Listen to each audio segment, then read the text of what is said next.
Hey, it's Brandon. So parts from Rock Auto came in a little quicker than I thought, so I was gonna work on that. I tried pulling studs off the collector gaskets, and that didn't work out. I welded nuts on there. I went through every spare nut I had and welding on there and breaking it off. So I finally cut them off smooth. I was gonna drill them and grind them out, and then I thought, well, I'll just look and see how much a set cost. And I was willing to pay that $60 for stock manifolds.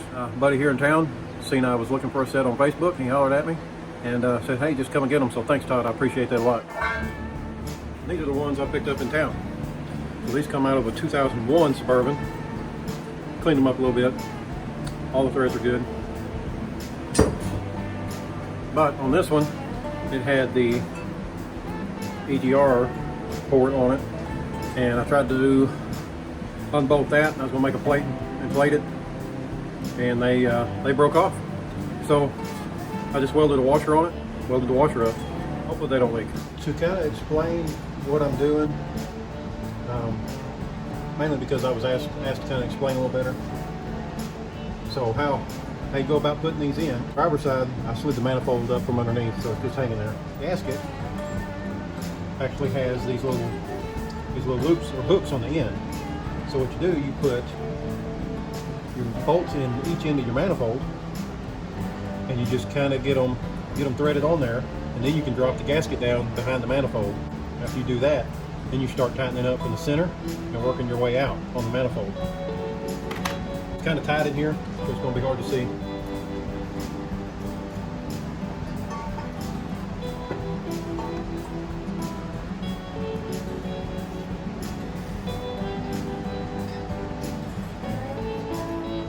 So I have the old spark plugs in there still. I just have the manifold resting on those. So I put maybe 2 or 3 threads in the front. I'm going to raise the rear up and get a couple threads in that.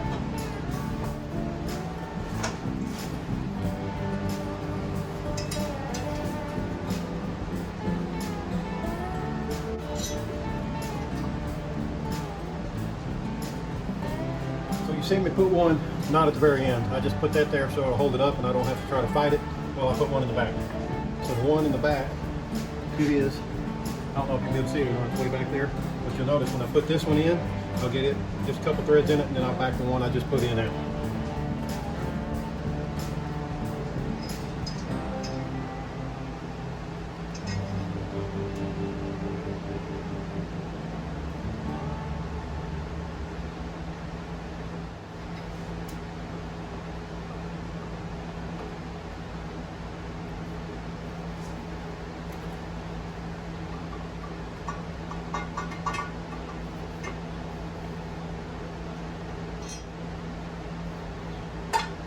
Pulled one in the middle out, so I have the manifold bolts on the very front and the very rear, just maybe 2 or 3 threads in the block or in the head.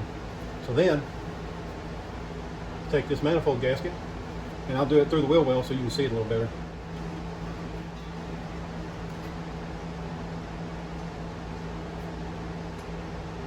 Alright, so you can see how easy that was. It just fell right in. So now what I'll do, I'll start putting bolts in from the middle. I'll get them all snugged up, and then I'll start tightening them up from the middle out. And I didn't look and see if that was specified or not in the way you do it. That's just the way that I think it should be done, so that's the way I'm going to do it. Alright, so I don't know if you can see in there or not. Got the manifolds in. Easier to see from down here. Got them in. So I snugged them up from the center out, and then I tighten them up to 18 foot-pounds from the center out. So while I'm on this side, I'm gonna go ahead and pull the spark plugs out, change the spark plugs, and then change the water temperature sender while I'm on this side. Then also, I need to adjust my radius arm. I noticed that the position I have it in, when the suspension comes up right before full droop, the radius arm contacts the O2 sensor on the exhaust. I originally planned on rebuilding the exhaust, and I was going to move the O2 sensor to the top, but I can move my radius arm down 1 inch on the frame side, and that should give me enough room to get all the flex I need without touching the O2 sensor. So I gotta do that. It sounded like it was knocking.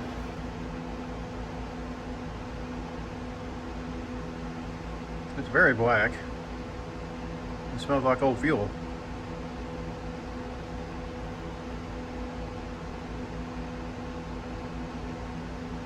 And then as a comparison, oh, there you are. There's the old one. There's the new one. This one is a Bosch, and this one is AC Delco. So I guess it looks like it was sparking, but man, it's whack. Here's a little trick. I don't know if anybody knows or not. A little while back, I had changed some spark plug wires, and I used the old boot to put the new spark plugs in. Well, these spark plug boots on the LS, they had kind of a hex head on them, and I thought, huh, kind of looks like they screw in, and that reminded me. Well, that's what I used to screw the new plugs in whenever I changed some before. So what I did, the old plug wire, I cut it off, and then I pushed the connector out.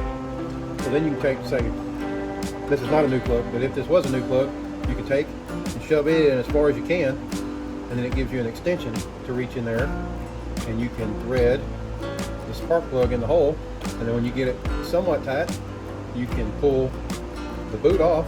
Then you can take your socket and tighten it up the rest of the way. Spark plug boot, I'm going to throw in my tool bag just as kind of an extension if I have to put new plugs in on the trail. That was just a little tip I thought I would share with you. Alright, so while on this side, I'm going to go ahead and put the plug wire on this side.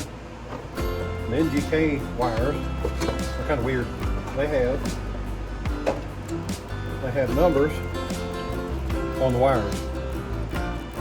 I don't think it matters, they're all the same length. I guess one thing that it would help would be, say if you had a misfire and you didn't know the driver's side was 1, 3, 5, and 7, then you know you didn't know the cylinder orders, then it'd be easy to figure out which spark plug was missing if you had that. But if you have you know enough that you have a computer that can tell you what cylinder is misfiring, then you should know the cylinder numbers on an engine. So it's just kind of silly to me, but whatever. So I'm gonna go ahead and 1, 3, 5, and 7. So as you can tell, they're all the same length. So I don't know. It's kind of weird.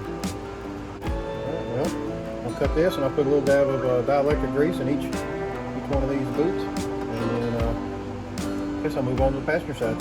So another thing, I'm going to go ahead and reuse these OEM heat shields. I don't know if it'll make much difference or not, but I'm going to go ahead and put them on. All right, new wires in, new plugs in, everything's connected up. Remember, I broke the temperature sending unit, and it also smashed the plug and busted it. So, ordered a new plug and temperature sender. I guess I'll dribble some water now. Alright, so on the sender unit plug, just trim the wires back, cut the plug off, trim the wires back. You got a colored and a black.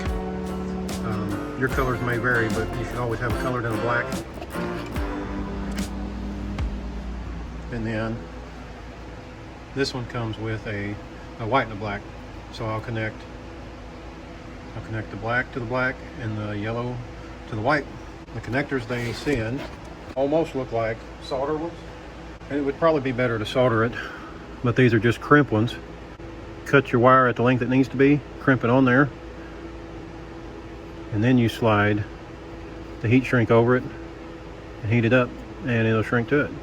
So I trim off more than I need to trim off with these, but the cutter on these is not sharp enough to cut it. Take out about a little more than 1/8 of an inch. So I'll use my side cutters, my diagonal cutters, or dikes, whatever you want to call them, and cut off about that same amount. And you see these are way sharper.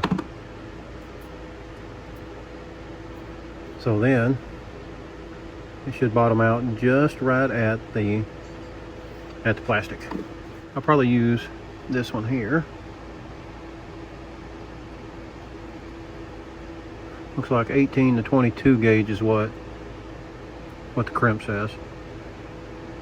Well, see, then you just crimp that. Oh, I did it all out of frame. See, you just crimp that, and that's on there. So maybe this time I can show you in frame. Grab the connector. So again, the connector, I cut off more plastic than I needed. Slide that on there, and boy, this one I need to cut off 1/4 inch or better.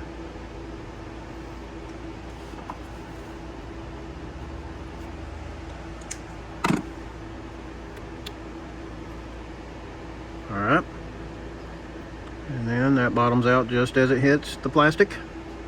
And again, it would be better to solder these.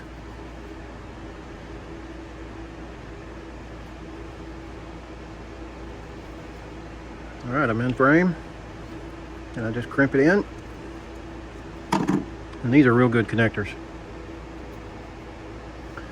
But then after I trim the wires down there, after I trim those to fit, I will take this heat shrink, wrap around it, heat it up, and then I'll plug it in. And there was way more water come out of there than I thought was going to. There it is.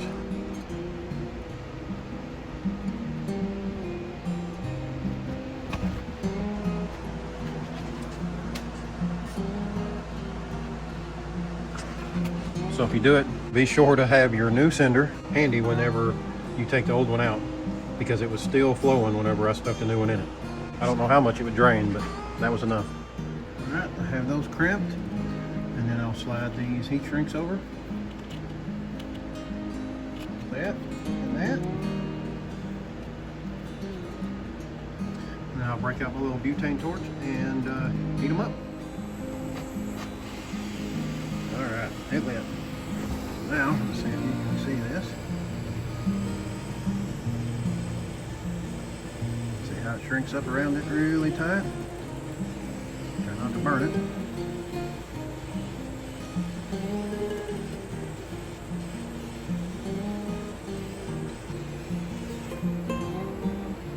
And that's it.